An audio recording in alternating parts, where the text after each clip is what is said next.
So probability distribution is something like we provide some mathematical equations. We map some mathematical equations so that when we see simple examples, we will see that why we need to go into this much detail to solve the simple problem.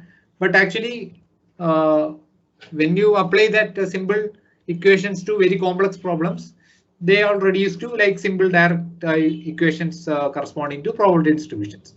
So let's see an example. So this example, as you can see, my problem statement is like this: two dice are thrown. Find the probability distribution for the sum of dots on the dice. So I will just see what are my expected cases. So my random variable here is the sum. So when I throw two dice, what are the probabilities that can come? A 1 and 1 can come. So that will give me a sum 2. Similarly, 1, 2, 2, 1 can come. That will give me a sum 3. Similarly, for a sum 3, I have 3 options. For sum 5, I have four options. For sum 6, I have 5. For sum 7, I have 6 options. So like that, depending on the values that will come on each die, the value in the die can vary from 2 to 12. Which the number of possibilities that can lead to that result will be different. So that will give me the probability corresponding to that, which will be, or the probability mass function corresponding to that, that will come as my f of x. So if you consider this second part alone, that is like the probability distribution for this particular problem statement. Now suppose I had two dice here. Now suppose the problem statement is modified for like 10 dice. 10 dice are thrown. Find the probability distribution of the sum of the dots. Then my numbers can vary from 10 to what 10 dice means 60, right? So that way, like manually this 2 dice case I can easily write it down. But when I go for that 10 dice case and all, it will be difficult to manually enumerate all these combinations like this. So for that case, I would like to go for probability distributions. Now second case is, now suppose I want to find the probabilities. So I'll tell what is the probability that the sum is greater than 3 but less than or equal to 4. So in that case, I can directly see from this that it is, so there's a mistake here. It is a 36 here, not 26. So the probability is 3 by 36. Now the second case is what's the probability that it is a number between 3 and 4, including 3 and 4. In that case, it will be 2 by 36 plus 3 by 36, 5 by 36. So once you make a probability distribution, you can make use of that to solve the find the probabilities corresponding to particular ranges or applying particular conditions in that. So now we will first see some common probability distributions and their equations, and then we will see how we can apply those things to like similar kind of examples that we saw earlier. So once you see that, you will feel that okay, these problems were directly very easy with the distributions, but we did it like a very complicated way earlier. So we will just go through some equations first. So you don't like need to like by heart everything. You just go through this. So once you do a few problems in each particular topic, you will be automatically like getting these equations. So you need not by heart it, because even if you don't forget, once you do a simple problem, you can like derive the equation from that. So and if you are not able to do that, then only try to by heart this. So now first case is like similar. I will tell with examples. So suppose I have a die. So what is the probability that 1 will come in that?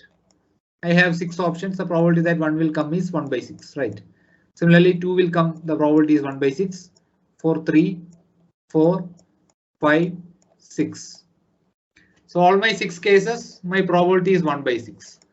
So distributions like this we will call as a uniform distribution, because over the interval 1 to 6, my probability is the same, that is 1 by 6 for all the options in this.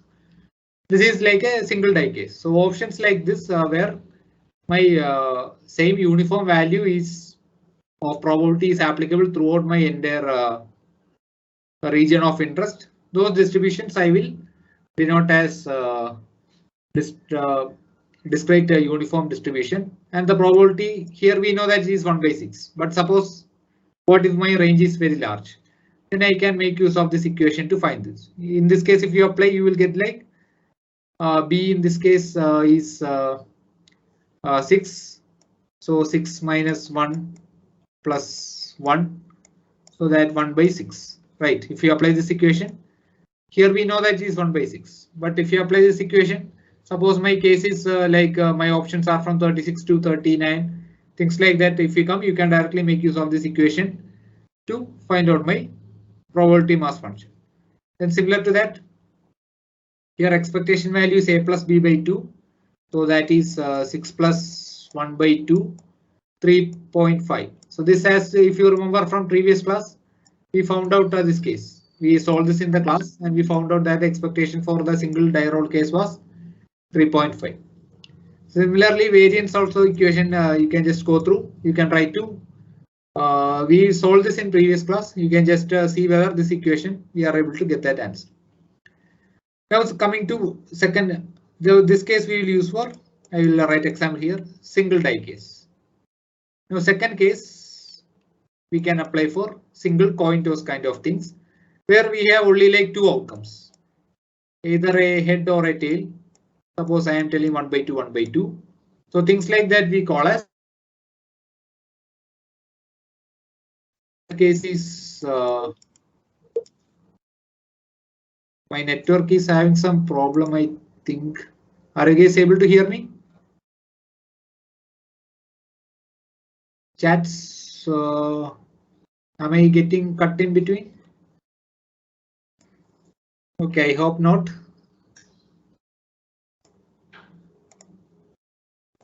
Okay, so in cases like a single coin toss, we can make use of Bernoulli trials.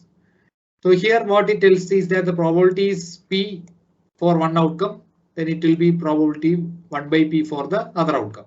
If you can see, if I coin head or tail, if my one probability is given as half, the other one will be 1 minus half, second equal to half. If I have, like we told, the concept of unbiased coins, then in that case, this both are same only. Now suppose I have a biased coin where the probability of head is 1 by 4. In that case, the probability of tail is 1 minus 1 by 4, that is 3 by 4. For cases like this, my expectation value will be P, which is in this case 1 by 2, and in this case 1 by 4. And my variance will be P into 1 by P, which will be 1 by 2 into 1 by 2, 1 by 4 in this case, and 1 by 4 into 3 by 4. That is 3 by 16 in this case. Now where this Bernoulli trials come into picture is, suppose you repeat a coin toss hundreds of times, then you can basically extend this Bernoulli trial for n numbers into what is called a binomial distribution with the parameters P and N. Here P is same as our previous Bernoulli distribution, and N is the number of times I am repeating. So this you can apply like, I am suppose I am tossing a coin 100 times. Then here my N is 100 and the probability of getting a head or tail, whatever I want, is P. So things like that we can use what is called a binomial distribution with parameters P and N. Here the probability is given by probability of getting K heads or K tails out of N throws is probability of getting a single one into 1 minus P raised to N minus K. This, if you see, for single 2 trials, 3 trials case, if you see, we had seen examples earlier. So that same case, we have like extended it into a mathematical equation with which we can apply it for any large number of N's. Now one catch here is, if my N becomes very large, then it will be very difficult to compute this 100C2 or 100C4, 100C50, that kind of things, even with a calculator. So there, for cases like this, we will go for some more approximation. But where my N is like relatively around 20, 30, 100, 120, that range and all, I can go for this binomial distribution. But if my N is very large, then I will have to go for some other mechanisms, because finding this NCK is very expensive in those cases. Then other two are I have given just for your academic interest sake. Those are not covered as part of our course. Geometric distribution is the one. Suppose I am trying to toss a coin and I am trying to find out what is the probability that the first head comes in the 21st throw. So for things like that, you can make use of the geometric distribution. And Poisson distribution is usually applied for rare events. Like what is the probability that you will be given some probability that this is the probability that some mechanism or some component will fail. Then what is the probability that over a period of 10 years this component can fail? So for things like that, we will use what is called a Poisson distribution.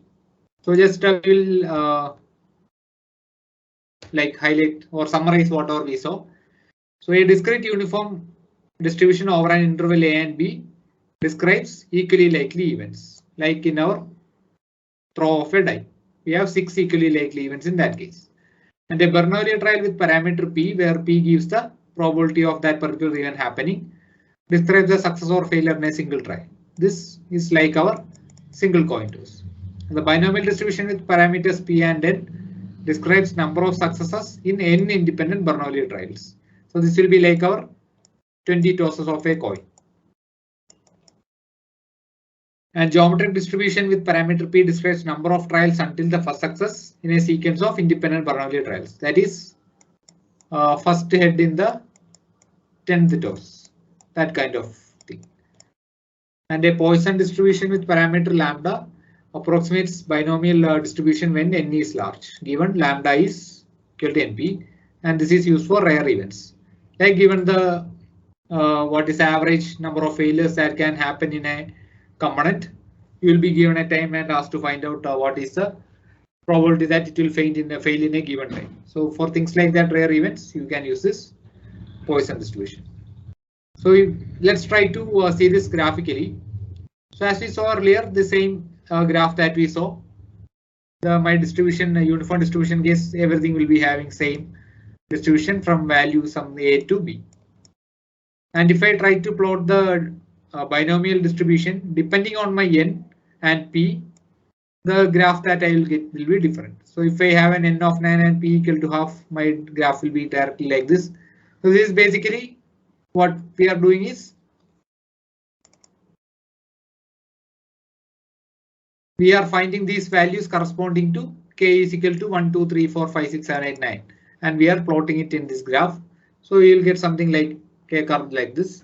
Suppose n is very large and p is very small, we will get something like this.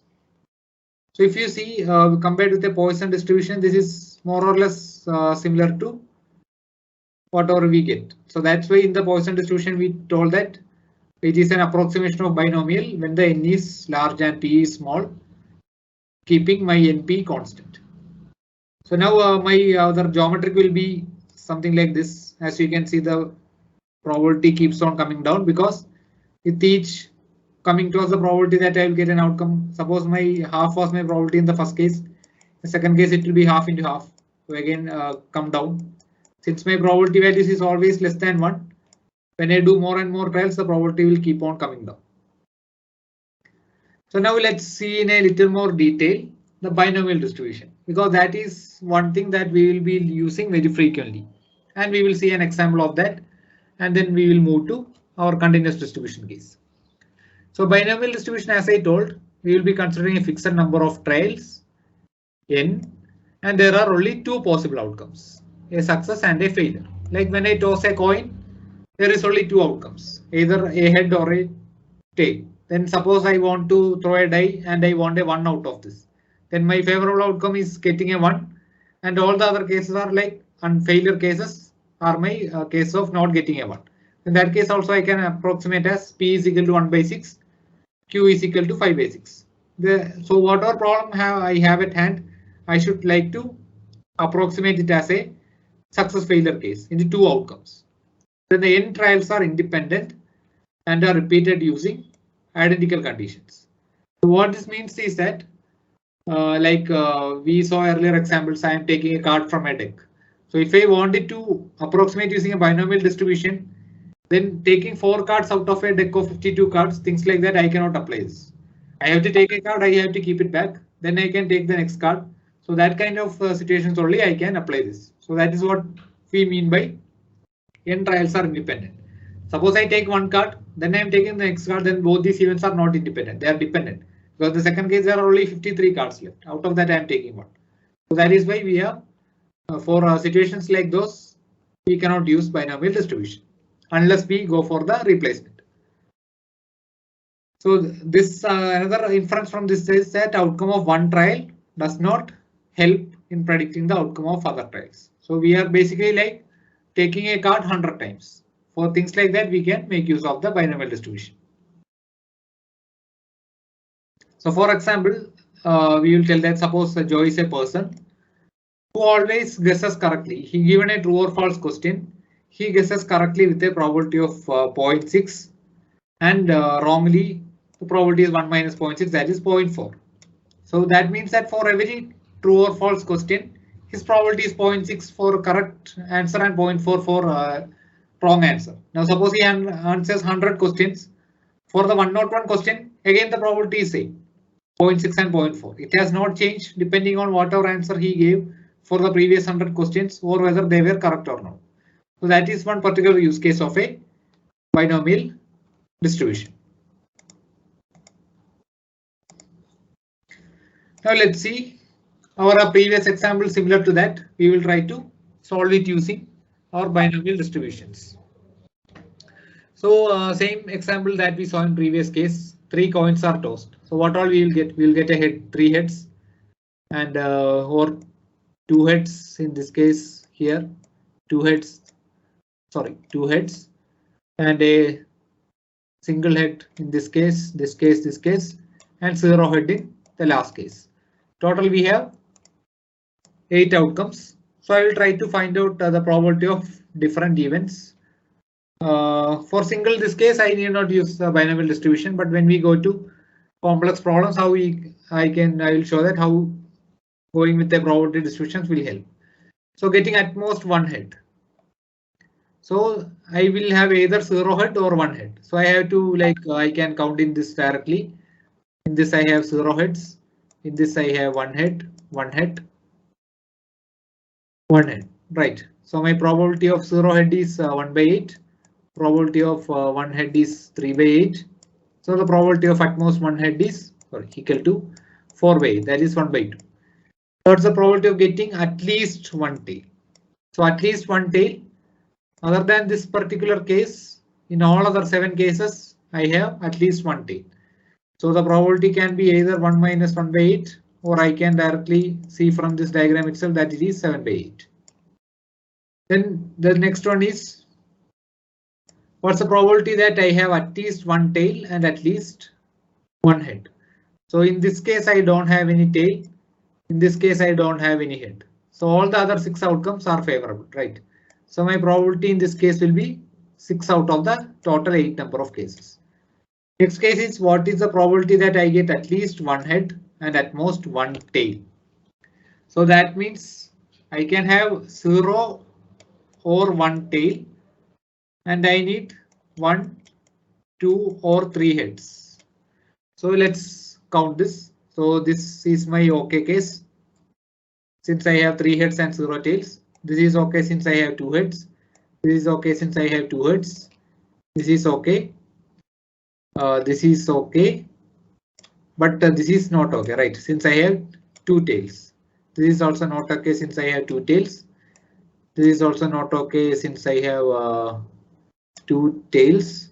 Okay, I made a mistake here. This case is also not OK because I have 2 tails here. So finally I got 1, 2, 3, 4 favorable cases out of 8 total number cases. So for this also my output will be 1 by 2, that is 4 by 8. So I hope this is clear. So this we already implementation of what we saw in the previous class. Now let's say the coin is tossed 6 times and I am trying to find out the probability that the number of heads is more than number of tails. So out of the 6 cases I am counting the number of heads and tails. So I want the probability that number of heads is more than number of tails. So if I get 3, 3, my option is not correct. If I get 4 and 2, then I got a favorable outcome. If I get 5 and 1, then also I got a favorable outcome. If I get 6 and 0, then also I got a favorable outcome. Now I have to find the number of ways in which I will get this many number of heads, right? Using our addition rule, I have 6 C6 ways in which I can get 6 heads, 6 C5 ways in which I can get 5 heads, and 6 C4 ways in which I can get 4 heads. So these are my favorable outcomes. My total number of outcomes will be 2 raised to 6, that is 64.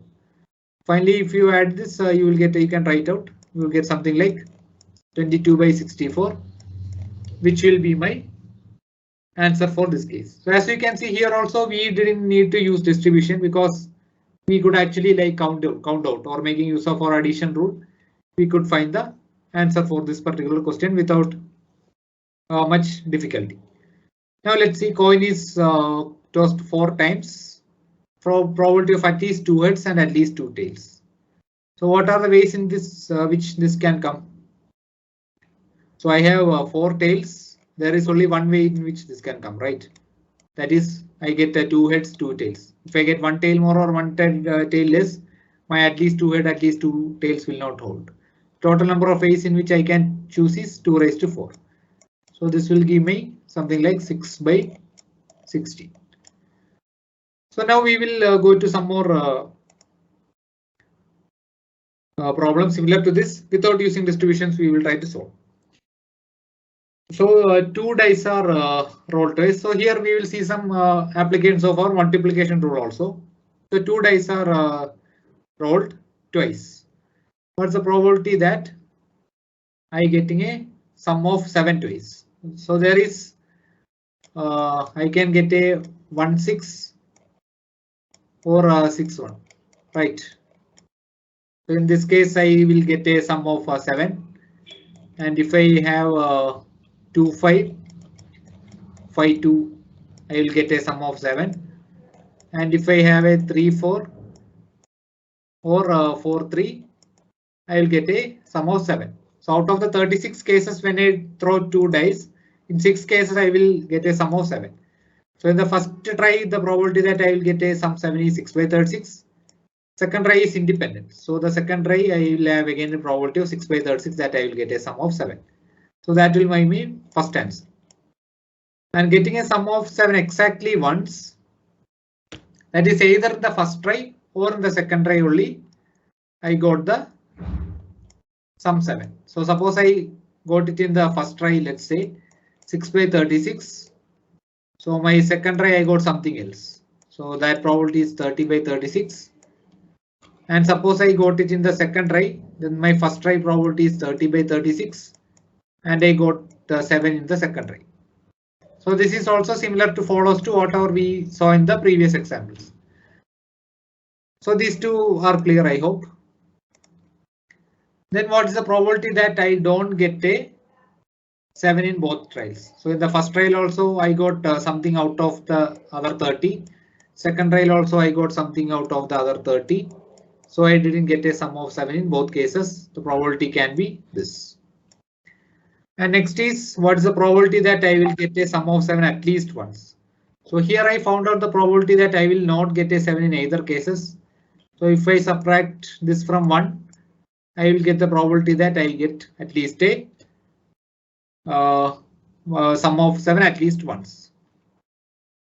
Now one more similar case we can see. What is the probability that sum of 2 numbers is 4? So how can the numbers of 1 by 3, 3 by 1 or 2 by 2, right? So there are 3 cases in which sum can be 4, and I am given an additional condition that the numbers which come up are different. So I cannot use my 2 by 2 case here. So I have only 2 outcomes, favorable outcomes out of my 36 outcomes. And actually, if you go through our previous thing, you can see we will have a denominator here corresponding to 30 by 36, which will be my total number of all cases in which the numbers are different. So numbers can be same in 1 1, 2 2, 3 3, 6 ways. So there are 30 ways in which numbers are different. In that, out of actually that 2 ways in which the numbers can be, some can be 4. So hence the probability here is 2 by 36 by 30 by 36, an application of a conditional probability. So we were able to solve problems like this without using anything that we learned in our distribution sandbox.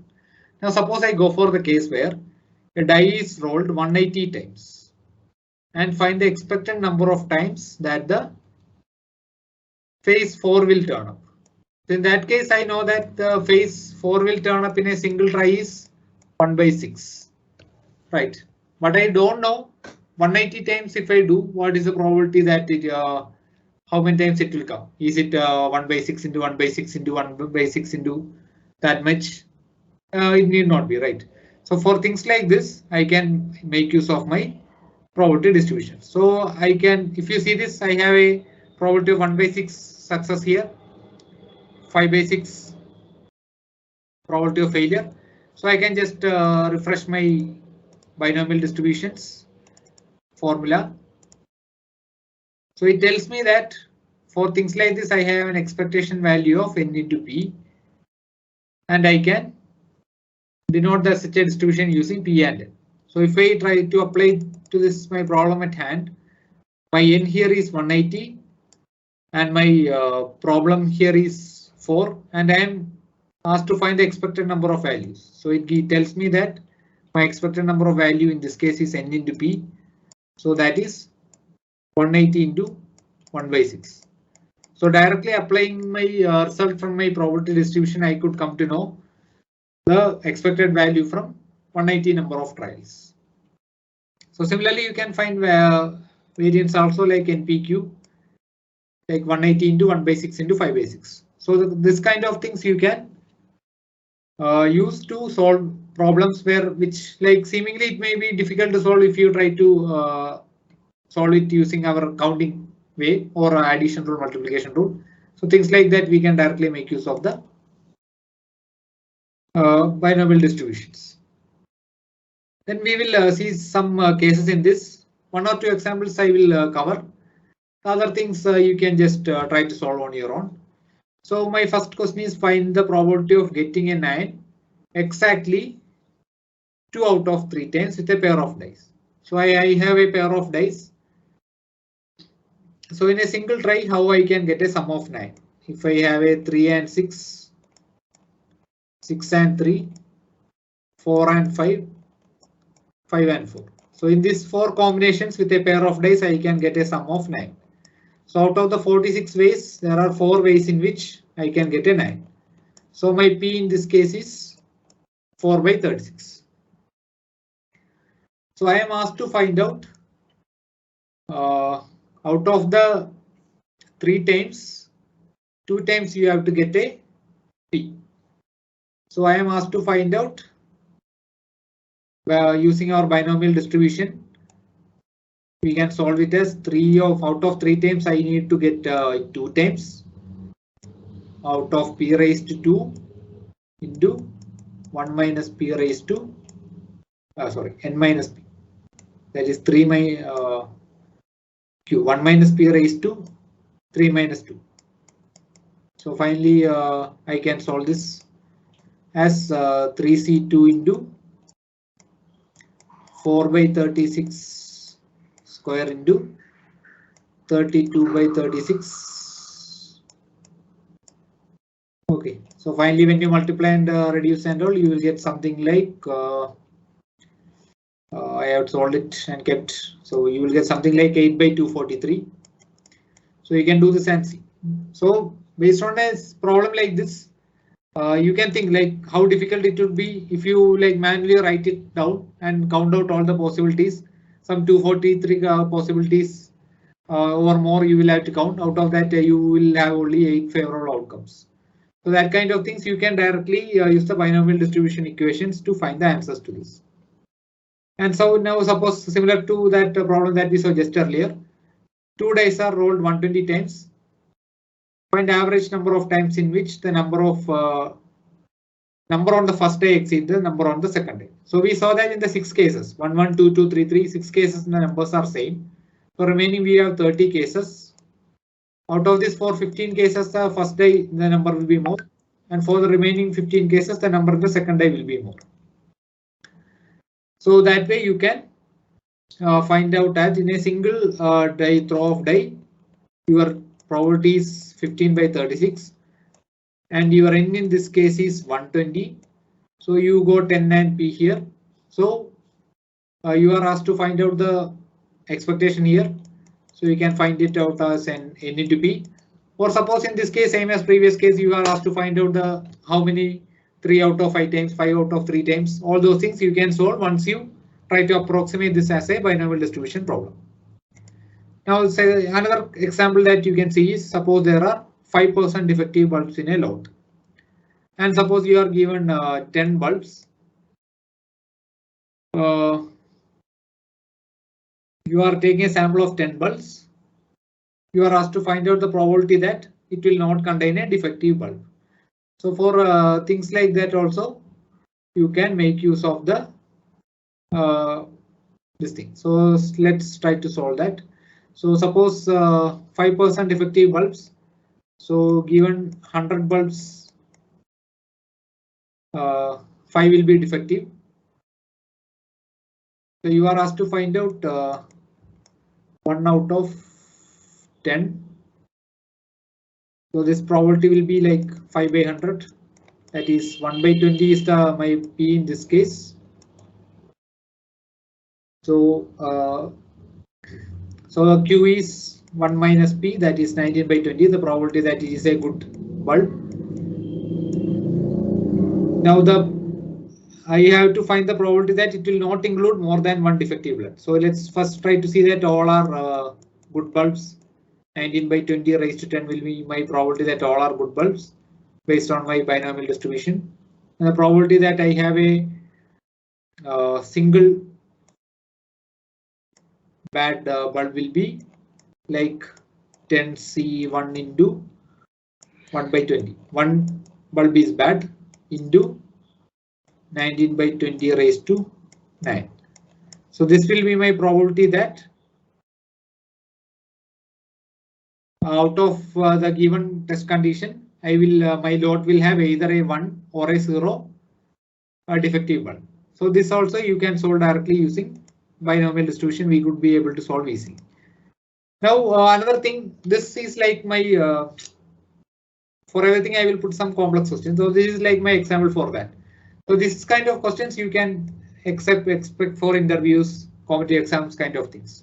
So here like a man hits a target probability 1 by 3. So there is a p is 1 by 3 in this case. And we are asked to find out in 5 shots. So that means that n is 5. What is the probability that he hits the target at least twice? That is the probability we are asked to find out the probability that he hits at least twice. So I can find it simply as probability that he hits it 0 time 1 time. So then I will get the probability that he hits it at least 2 times. So this you try to solve it on your own. You try to apply the binomial equation probability. You can directly as nc0 into p raised to x into q raised to n minus x. That way you can directly solve this p0 and p of 1. You will get finally answer as 131 by 243. So the next thing, I have just given 2 examples for Poisson distribution. When I put the slide, I will put answers also. You can just go through if interested. I will not go into detail here since we are not covering it as part of our course. So you can go through. I will put the solution also when I upload the slide. So I think we will stop at that point. The next pending thing is continuous probability distributions. So that we will take along with our when we cover standard normal distribution. So along with the next class, probably Shirish will take care of that. So that time we will see what are cases we saw till now are discrete probability distributions. So we will see how I saw that suppose I have 1,000 cases. I told that it is difficult to apply binomial, like find 1,000 C somethings. So things like that we will approximate it using a standard normal distributions. So this we will see in the next session.